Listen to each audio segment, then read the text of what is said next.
and welcome to today's webinar on NIS2 compliance and IoT resilience. My name is Stephen Dane. I'm the Vice President of Global Channel Sales here at Aeris. And I'm joined by a fine panel of experts to discuss this important topic. And we're going to hit on key points, such as what NIS2 means to organizations in Europe, how to manage risk when managing IoT devices, and fundamentally, why act now? So let me introduce our panel. First, I'd like to go to Peter. Yes, hello everyone. I'm Peter. I'm heading the International IoT Competence Center at Orange, Belgium. And Joel. Sure. Hi, I'm Joel Stradling, Senior Research Director at IDC. I'm responsible for our European security and privacy research practice. And last but not least, Paul. Hello, I'm Paul Healy, Vice President of Security Sales at Aeris, based in London. Thank you very much for joining. We're going to have a great discussion, I know. But before we dig into that, I'd like to start with getting a customer view in terms of what customers are feeling right now and what are they experiencing right now when it comes to compliance. So my first question goes to Peter. What are your customers feeling right now in terms of this, responding to NIS2? Well, yeah, actually, many of the IoT devices they are using today, they have weak to very weak security features, and as such are vulnerable to different kinds of attacks, unauthorized access, or they're even compromised to launch DDoS attacks. In the past months, we've seen our smart parking partner who was a victim of a brute force attack.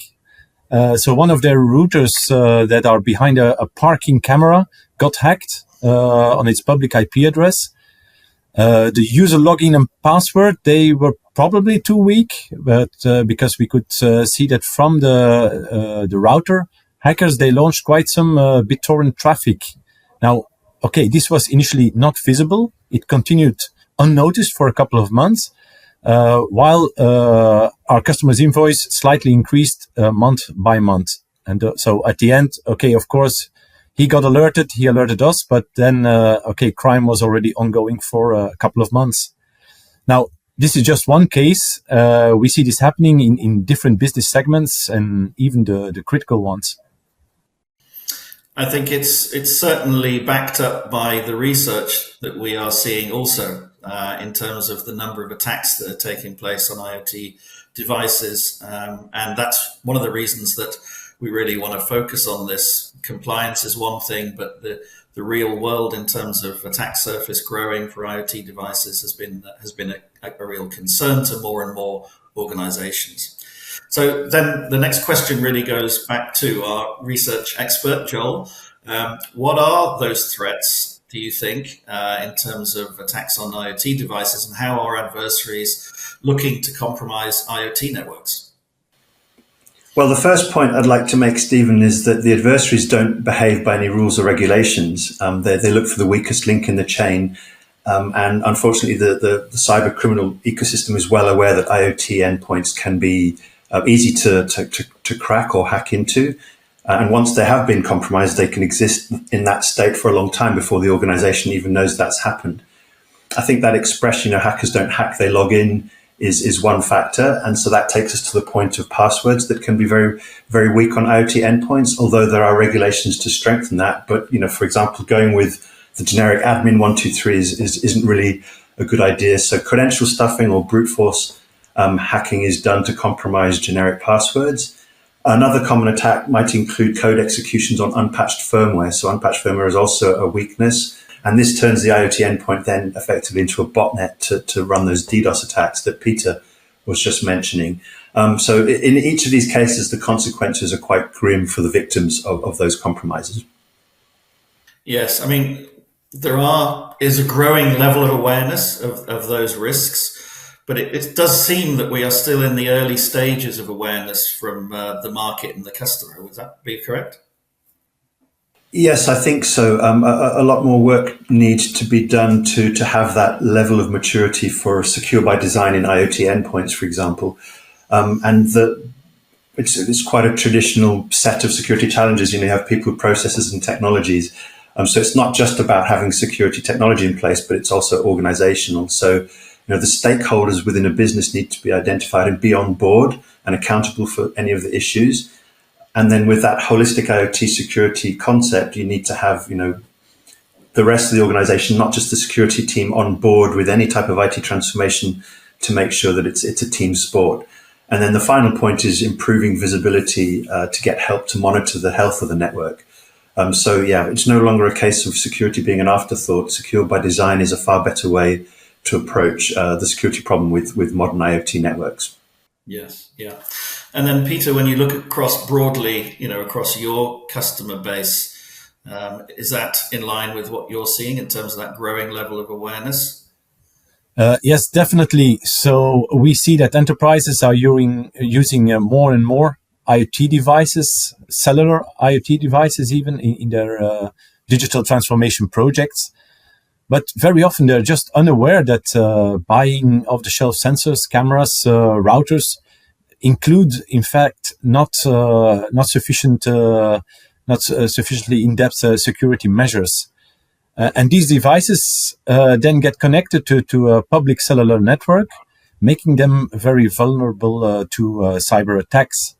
Now we see a very strong take-up in cellular IoT devices in all kinds of segments, including the very critical ones, such as the energy grids, the transport and logistics, financial payments, but also in critical industries. And of course, by design, cellular connectivity is very secure from the SIM card up to the application server at customer side. But the customers are very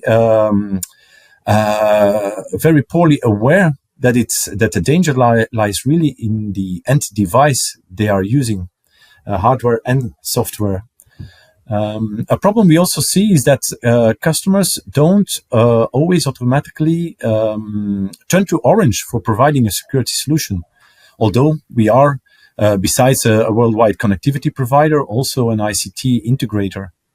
And then a third issue is that, we come in contact with the IoT fleet managers. We're selling IoT connectivity, but these are not necessarily the people that are responsible for cybersecurity. So it takes us quite some effort to get through the CICSO. So they're really the security responsibles in those companies. Yes, and so I think it's a growing level of awareness within a broad set of customers, but there are challenges in terms of ensuring that these customers are placing enough focus on ensuring security and visibility for those devices. So therefore, the NIS2 directive is important. Joel, what do we need to know about NIS2 and the compliance requirements and who the stakeholders are in terms of responding to this directive? Well, the first thing I would mention is that NIS2, which is a good thing, has driven security stakes higher within an organization. So you have, for example, executive level accountability. For the most part, since security teams are following some types of frameworks, most of the components of NIS2 would be present in there. And then just referring very specifically to two parts of the NIS2 Charter in Chapter 4, there are two very foundational measures that must be looked at and organizations have to undertake. And the first one is comprehensive risk assessments. So those are, putting in place those policies around risk analysis and information security. And then the other part is asset discovery and classification.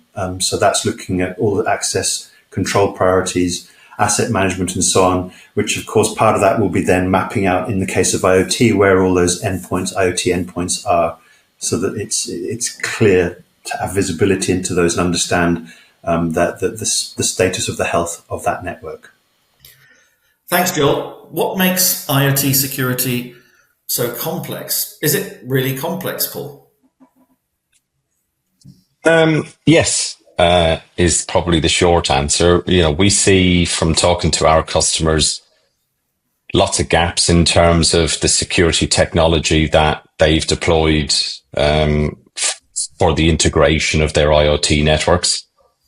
When we look at the organizations now, for many of them, the devices that they have deployed, as Peter and Joel mentioned, they have vulnerabilities already, either built in at source or have been appearing over the life of the device. As Joel mentioned, things like outdated software.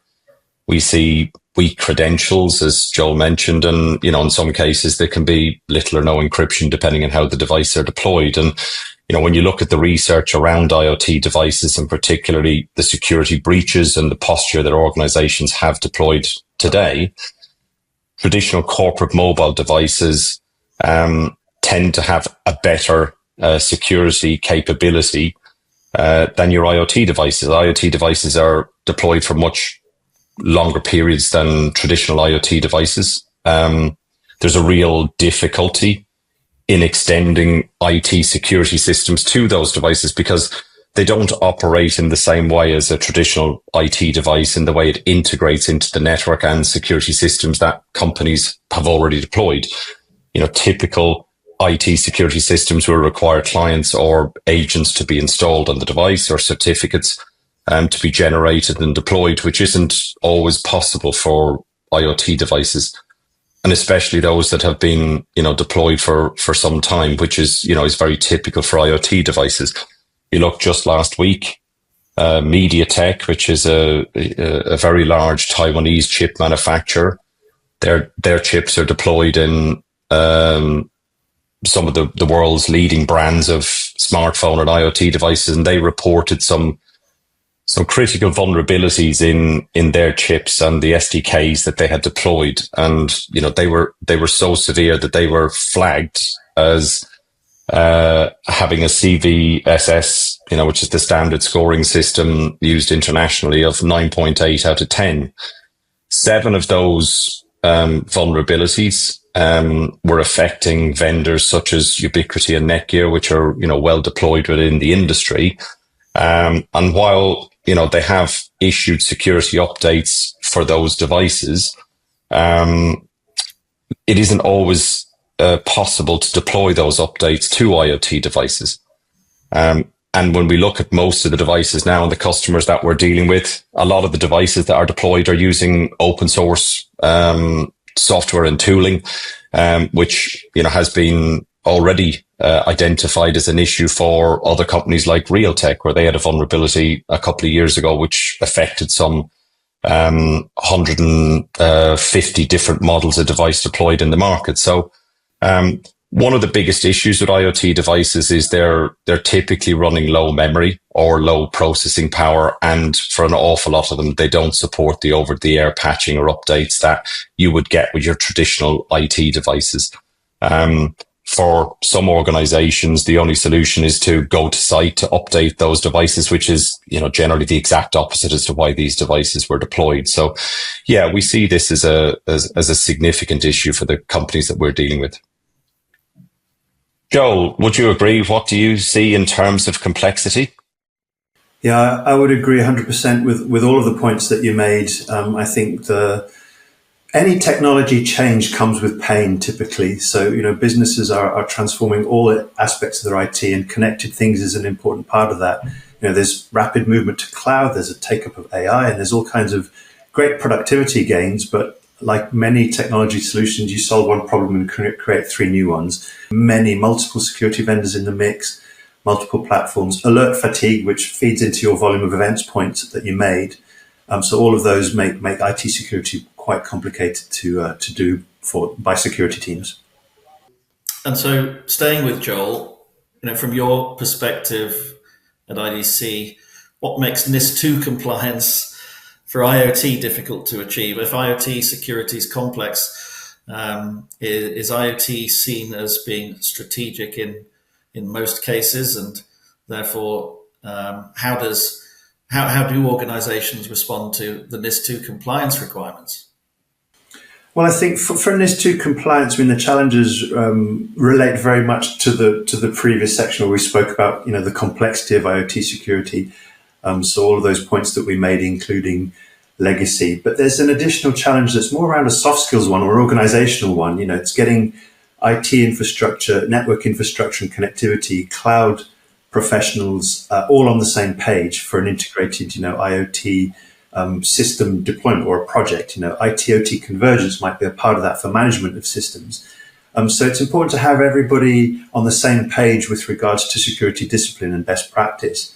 And a really important thing is making sure that stakeholders aren't just making decisions in a vacuum without actually consulting with the security team. So, we're doing this and we're putting all these IoT endpoints there, and then afterwards they go and speak to the security team. So yeah, it has to be a conversation that happens at the earliest stages possible, really.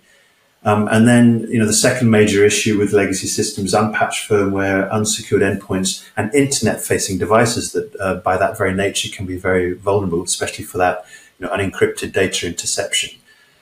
Having said all that, painted a pretty nightmarish picture there. IoT is and should be very strategic, and the NIS2 compliance and frameworks are a good thing because when done well, they can actually propel a business forward with its strategy and achieving business objectives. That could be making the company itself more competitive in the landscape that it competes in, or operational benefits, production benefits.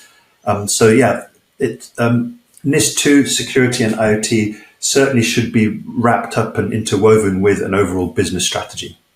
Yeah, that makes total sense. So how can we, Peter, together help customers or organizations address these challenges? What are your thoughts on that? Well, yeah, it's for sure we need to make things simple for the end customer, because no one likes to do some work to secure their IoT devices. They're very often inaccessible once they're deployed in the field. And no one is really keen on adding another software agent on a device that is already running stable in the field. Neither do they want to install extra servers on their LAN on their private network on the LAN side, because it's all very costly and time consuming. So now, together with Aeris, I think we have a good point, offering a solution that means zero effort for the customer, having an integrated IoT cybersecurity solution on top of what is already there as an IoT solution. And Joel, what are your thoughts?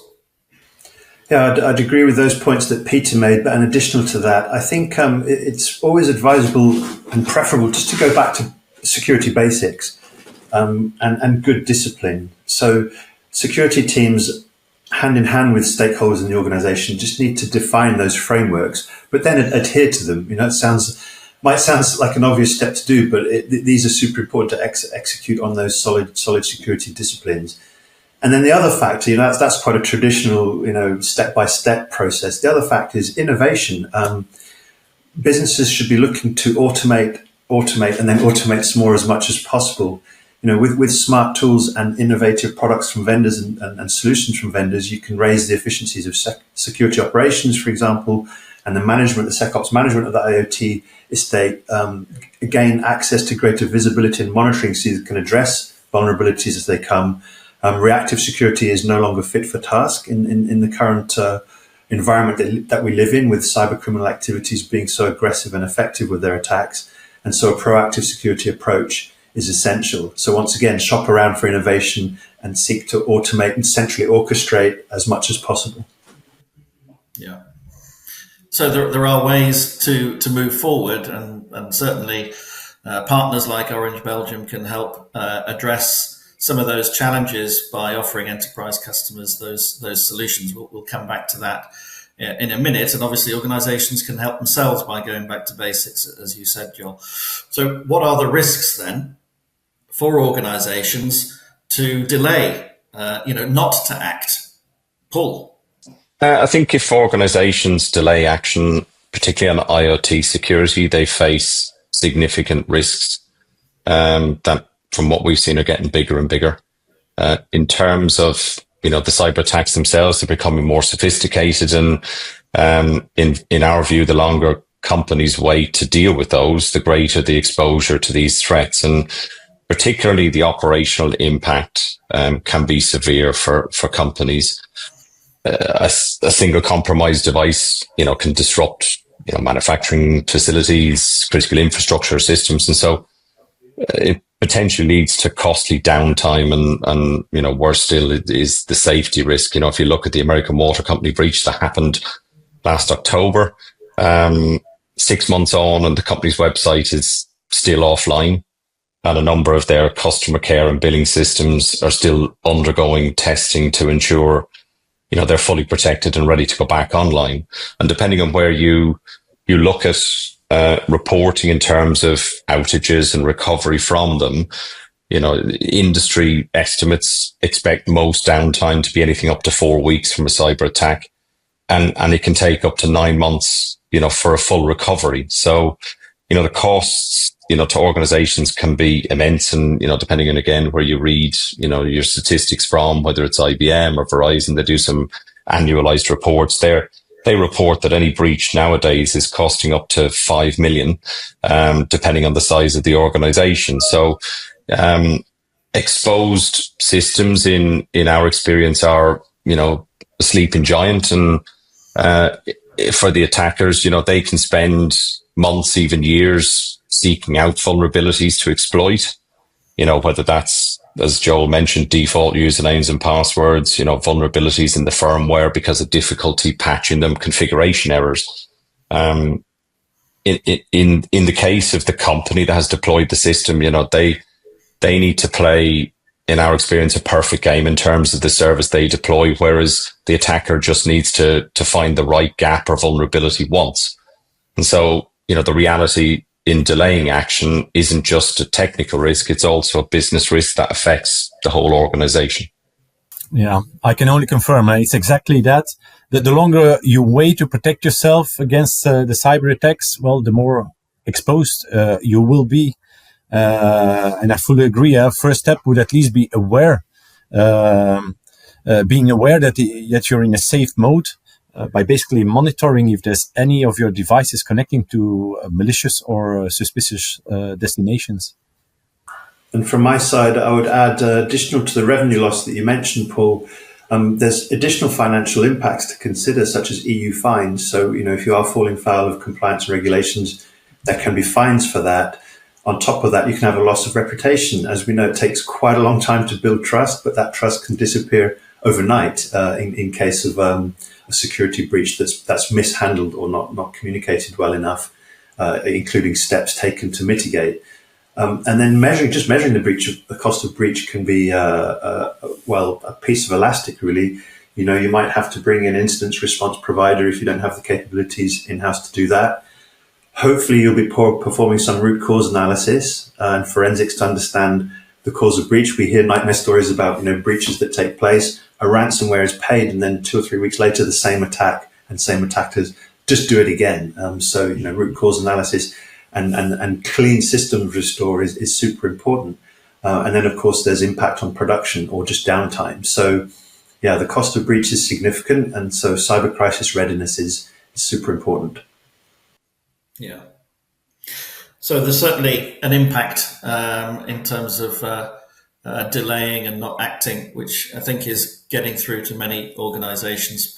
The world we operate in is, the cellular IoT space, which is transforming significantly when you consider, the move towards 5G, bringing new use cases in for IoT connected devices, and then also eSIM, which allows localization onto networks that would create a potential opportunity for the user to get better connectivity, and obviously the world in which, Peter, you're living in terms of providing solutions and services to enterprise customers is changing such a lot.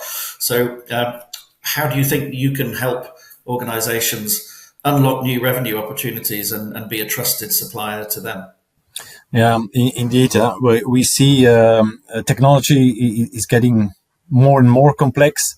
At the same time, people are just finding 4G, 5G connectivity anywhere in the world as a commodity. It's just obvious that it works, although it isn't.